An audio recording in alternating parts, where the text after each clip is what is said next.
Hello, hello, and welcome to the Rock Metal Podcast. I am your host, John Harris, and today on the Rock Metal Podcast, we have Foreign Wolf, which is a killer band name, by the way. Well, thank you very much. You're welcome. It's not often I think that. Usually it's just band names are band names. I don't really have an opinion, but Foreign Wolf, all one word. I dig it. They have a new capital EP. W, don't forget the capital W. Ooh. Has to be capital. Ooh. I like it. Okay. New EP called Your Weapons, Your Words. Again, so much depth, I think, going on here. Or maybe I'm making things up. But anyway, it's released on May 14th. Right now I'm being joined by David to share some more information about this release, what the band has got going on. So, David, welcome to the show. Thank you very much for having me. Great to be here. Absolutely great to have you on, my good man. Now, am I imagining all of this incredible depth, Foreign Wolf, Your Weapons, Your Words? Am I imagining this depth? No, you're not. Okay.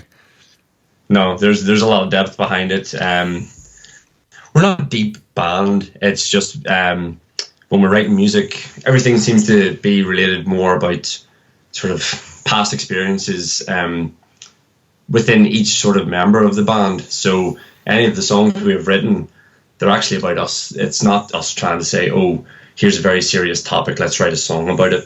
Mm-hmm. Everything is 100% things that have happened to us in the past. And this is our sort of creative output to allow us to sort of help us to deal with it. So hence the EP title, Your Weapons, Your Words. It just sort of goes into the idea that if you speak about things, that's your best line of sort of attack and defense to help you deal with anything that's going on with your life. Wow. Mm-hmm. Mm-hmm. I know, a lot deeper than we originally thought. It started off as a lyric and it sort of became a wee bit more. Okay. Well, the funny thing that you mentioned, not necessarily funny, I guess empowering thing that you mentioned was the power of expressing instead of depressing, and then wondering how you ended up depressed one day. It was so each member of the band has experienced depression. We tend to focus quite a bit on mental health in a positive way. We try to steer away from the negativity behind it, and we try and provide a way to show how by taking the first step you come out the end a much better person for it. So whilst the lyrics in the songs might be very deep, we try and keep the music upbeat so that it's reflecting the positivity behind what will be. Once you take the right steps. Major scales. You guys are using major scales. That's fantastic. Mm-hmm. Yeah. Doesn't sound like major scales to me. Anyway, so I was watching the lyric video for Alone, and I'll have to admit, David, I was by myself, so it felt very fitting. Okay. Yeah.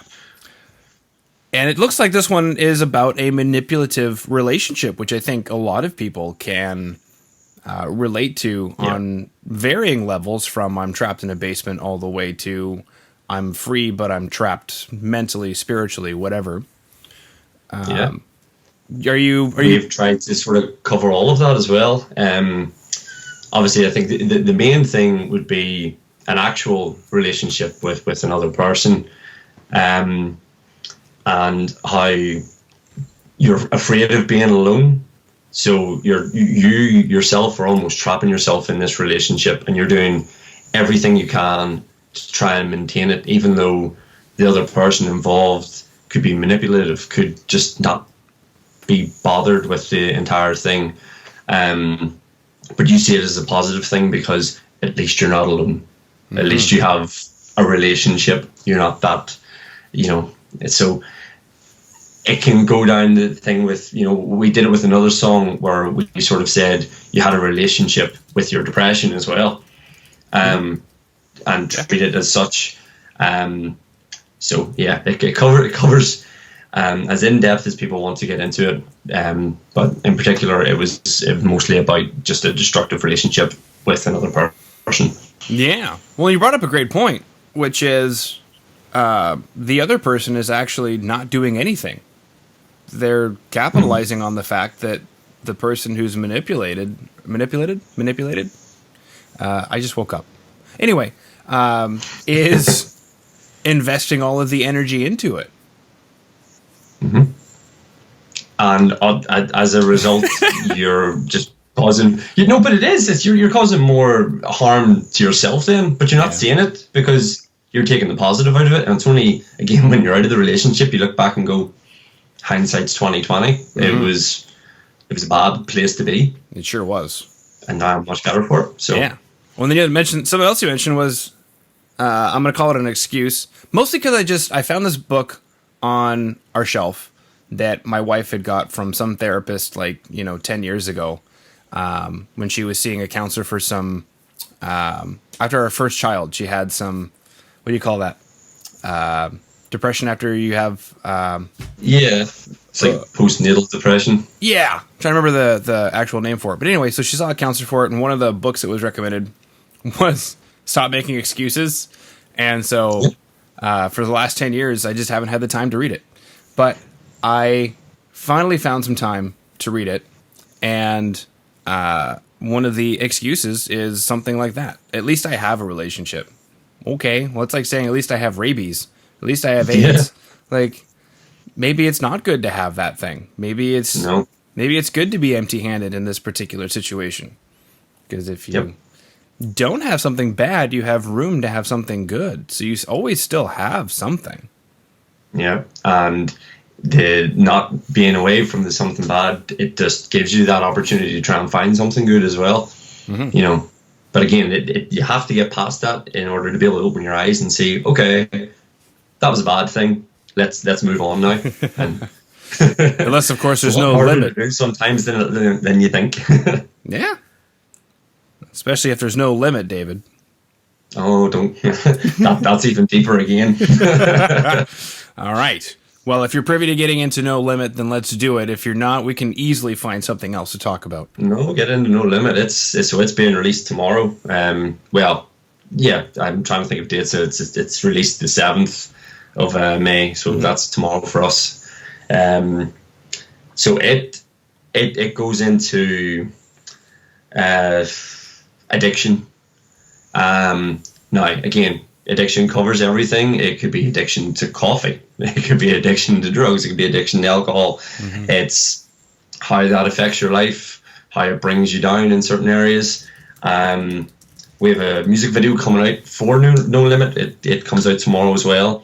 It's a band playthrough, and we've actually we got a friend of ours to come in, and throughout the video he's sort of walking around the room, just some shots of him by himself.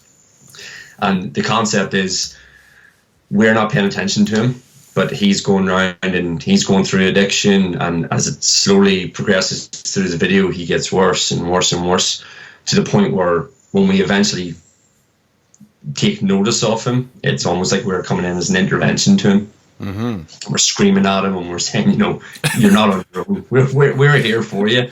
Such a good intervention. Again, yeah. But it's just that concept of once you start getting into an addiction, there may not be that limit, and it's knowing when to hit that limit and be able to say, okay, I need to go and do something about this. Yeah. Speaking of coffee, so I know. It's the Monster Energy. That's mine. No. At that hour of the evening, you're never going to go to bed, David. Mm-mm. But who needs to go to bed? No, I'm up at 5 a.m. tomorrow, so... Okay, good. There's no limit. Yeah, we just found this coffee in the back of the cupboard. Who knows how old it is, actually. But we were like, throw it out, make it. I don't know. Let's try making it. We're Lavazza people, so we're really posh about our coffee. I went to culinary school where I learned how to taste coffee, what goes into coffee, how to make coffee. Something so simple, and it turned me into an elitist douchebag, David. And I would say when it comes to coffee, I'm pretty close. We've got 5 or 6 coffee machines downstairs that all do different things. We've got the Nespresso, we've got just the filter coffee machine, and a few other ones, and you start seeing yourself being, oh no, I like it this way. Oh no, I like it. No, well, it tasted good the other day. What kind of coffee was that? Oh, that was nice as well. Yeah. Actually, one of my colleagues and I were chatting about that the other day, that in developing our palate in the food industry as culinary professionals, we end up almost coming across as douchey to people who aren't in the field, because we know what we're looking for. We know the difference between coffee that tastes burnt because it's bad beans that were roasted improperly, and coffee that has really unique, subtle flavors to it. Mm-hmm. And best example, when I was in work the other day, I used just the standard coffee that they had in the canteen, and I brewed it and brought it into the office, and it just smelled like tar. Like it was just nasty, just nasty stuff. Yeah, I like strong coffee, and making this coffee strong was not a good idea. No. For anyone out there who doesn't know, the farm wants to make money off of everything that they've grown, so they sell crappy beans because they know they can make money off of it. And in a lot of cases, things end up in animal feed, dog food, that kind of thing. In the case of coffee beans, it just ends up in workplace canteens. Yeah. That's it. Yeah. I don't think you can give coffee beans to dogs, although it'd be worth an experiment, I guess. No, my dog's hyper enough without giving him coffee. Mm-hmm. Boom shakalaka. So I was able to find the EP because it was sent to me, and I recall listening to the EP. I recall digging it. 4 tracks. You mentioned that at time of recording, May 7th, No Limit's going to pop out into the world, and it'll have a music video. So I made a note for that, because this will air in June. But I'll make sure that at the time that we're ready to air, I grab all of the lyric videos, playthrough videos, music videos, what have you, so that they're on the show notes. Yeah, so they're on the show notes. So when people are watching the show and they're listening to us chat about coffee and they're like, yeah, I really dig these guys, or I can't stand anything these guys are saying. The second one's actually better, because now they're filled with even more emotion than they were before, and willing to take action, and like, who even is this band? And they start listening to you, and then because your music is so angry and filled with emotion and expression, they're going to be like, oh yeah, and then they're going to become Foreign Wolf fans for life. That's all we can hope for. Beautiful. Now, I guess take us through this EP. 4 songs, and I'm not trying to sound diminutive. In a lot of cases, it's just, the best 4 songs that we had at the time, and we figured we'd go out with it. But in other cases, especially now with the pandemic, it's, well, we were actually going to come out with an album, but that wasn't such a smart idea. We can't tour. So we decided to come out with some EPs, and we've structured which songs sound best. So that's the lead-in. That's the preface. My question is, what went into crafting this EP? So you're not far off with the second there. It was, we had started writing. We had 8 or 9 tracks in the process. The original concept was aiming towards an album. With tours being cancelled and with just everything shutting down on us, we had to try and think what is the best way for us to continue with content, rather than throwing it all out there and then trying to stretch it over however long this was going to last. The original concept was, we had them all recorded, and we thought, right, we'll release a song as a single. We'll let it ride for a month and a half or so, 6 weeks, and then just continue with the release track by track. Then we were lucky enough to get involved with Gary and Sam PR, and we sort of structured a release for it. That way, we did it as an EP, and then, again, not knowing how the rest of this year is going to go, it leaves us a bit of space for the other tracks that we're going to be recording to keep the momentum going, I suppose, is the best way. Yeah. Now, you said that you were lucky to get Gary. I'm sure he's happy to hear that. I'll let him know, hey, Gary, somebody thinks that they're lucky to know you. Gary with 2 R's. I always like to point out he's Gary with 2 R's. Mm-hmm. How did you get in touch with Gary? What happened there? Gary actually reached out to us. We try and be as active as we can on social media and always just interacting with anyone who decides to follow us as best we can and as often as we can.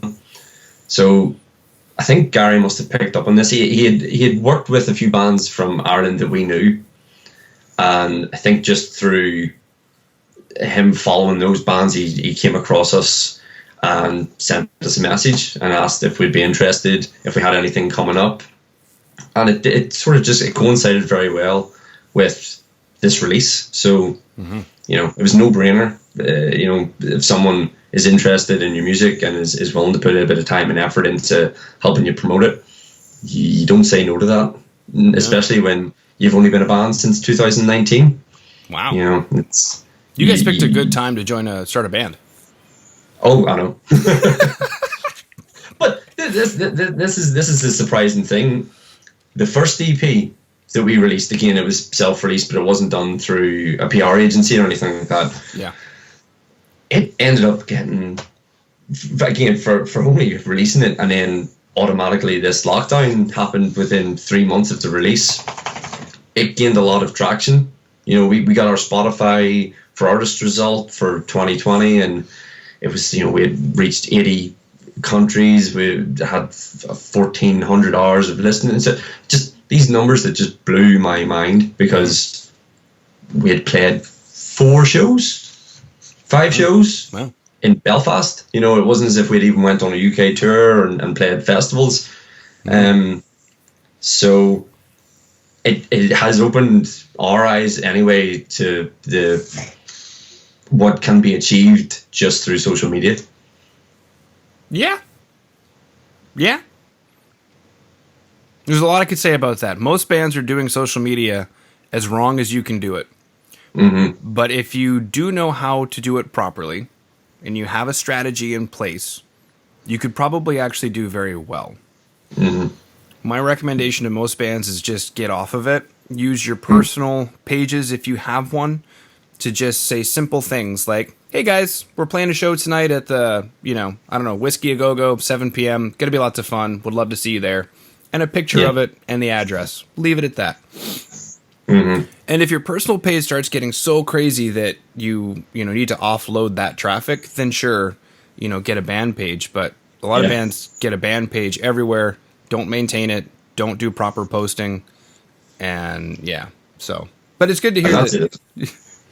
No, but you're absolutely right with the personal pages, because 90% of the time, 90% of the time, you'll have had your personal page for a lot longer than, say, a band page, and you will have established a lot of people who you're in constant contact with. There'll be friends, there'll be family, there'll be people who you've just known, and it just by posting, as you said, simple things to say. Like, even when we posted up to say about the new single coming out tomorrow, we didn't go into big detail. We just went, new single, May 7th, here's the post. And it went to our 4 socials. It goes to the band social, but we get more interaction from our socials. It's makes sense. So it absolutely makes sense. Yeah, because your personal page has, like you said, a history of people that you know. Mm-hmm. Whereas your band page might have some random likes on it from people that you've never met before, and Precisely. Boom. You're talking to people who you just don't know. Exactly. Strangers, David. Mm-hmm. Stranger danger. Stranger danger, David. That's nothing that's an afterthought for a foreign wolf, I'll tell you that. I'll hear. It leads to gradual destruction. Now, something I wanted to ask you as we close up the interview is, I know of a label that I think would work really well with you guys. And since you have a plan to release a lot of material, if you want, I can get you in touch with them to have a conversation. Yeah? Yeah. Okay. Of course. Cool. It doesn't guarantee anything other than because they know me and I don't submit crappy bands usually. So, sometimes I'm just like, you know what? Not really my. Thanks. Yeah, not really my thing, but I'm sure somebody out there will dig it. That's how I feel about my neighbor's wife. Ew. So, but no, I dig your guys' stuff. Your guys' stuff is good. So yeah, it'll go ahead of they'll actually listen to it. And then if they think that you're a fit, they'll get into contact with you. Whereas the other cases, you go to a massive submission pile on the floor. And if somebody can get to you within 2 weeks, then they might. That's something I was discussing with Gary not half an hour ago. I was asking because we're looking into a few potential sort of booking agents for tours to take place next year. Mm-hmm. And he was able to say, well, listen, these guys would be interested. You know, they really dig their music, had it on playlists for the first single that was released. So it's that bridge. That's sort of all I want is a conversation. And if you like it, you like it. If you don't, fair enough. Mm-hmm. Exactly. And then you can become the next U2.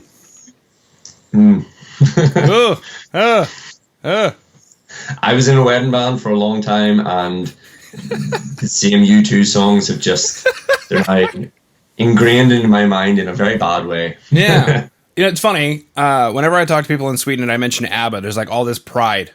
Whenever I talk to somebody in Ireland about U2, I don't get the same level of pride.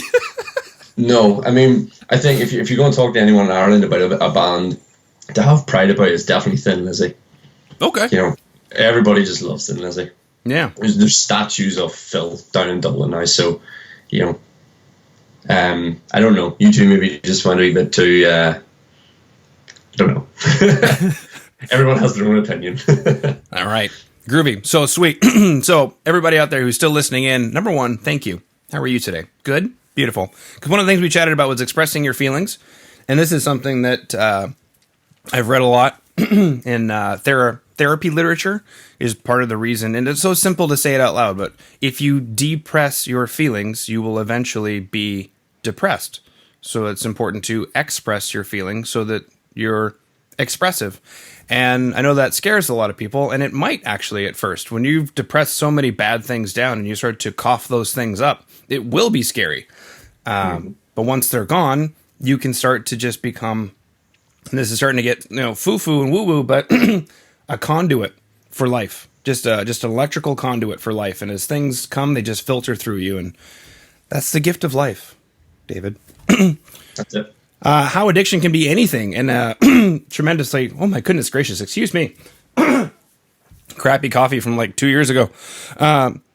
Which is funny. I could be addicted to listening to podcasts, but nobody, when I say like, oh, he's got an addiction, immediately I think it's like drugs and gambling or something, Mm-hmm. But, and then speaking of coffee beans, we went over coffee beans. We chatted about the EP as a whole. We chatted about working with a promoter. We chatted about social media strategy. And then we also chatted about record labels for a hot second. And I'll get you in touch with somebody that I think would be a good fit. Have that conversation. And just don't bring any weapons, just your words to that one. Cool. We chatted about Thin Lizzy because the boys are back in town. And I believe that's everything. David, did I miss anything? Yes. No. It was absolutely fantastic. Cool. All right. Well, David, thank you so much for coming on to the Rock Metal Podcast today.